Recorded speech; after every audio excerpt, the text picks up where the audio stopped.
I'm thrilled to be sharing insights from our latest threat intelligence report, all about today's spearfishing threat landscape. So the report is based on our analysis of 2 million malicious emails. And the headline is, as you can see on the screen, security leaders need new tools to combat new tricks. Attacks are frequent, hard to spot, time-consuming to investigate, and expensive to recover from. And most of the phishing solutions out there today just aren't effective enough. So why the heck can't legacy solutions and training alone prevent today's attacks? So I'll start with SEGs. The backbone of a SEG is traditional email security approaches, static rules, signature-based detection, and libraries of known threats. This is all to say that SEGs lack the cutting-edge technology needed to prevent some of today's biggest threats. They can't detect advanced impersonation, account takeover, third-party supply chain risk, or wire fraud.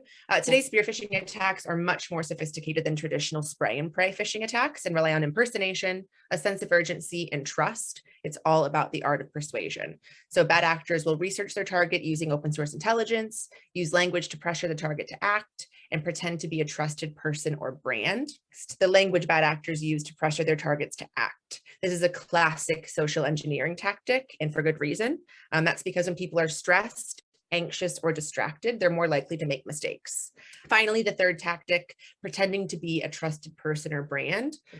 So we looked at the most impersonated brands via display name and found that Microsoft came in first by a landslide. This includes Teams, SharePoint, OneDrive.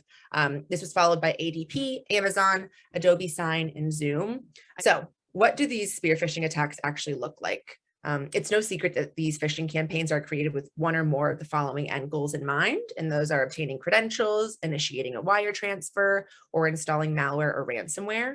I think when you're talking specifically about customers, your best bet is to be super, super clear about what an email from you might look like so that they're not being tricked by something that should be a trusted correspondence from you. That's number one. I know that like government organizations do it all the time. Like the HMRC specifically say, we will never ask you for X, Y, and Z over email. So doing things like that.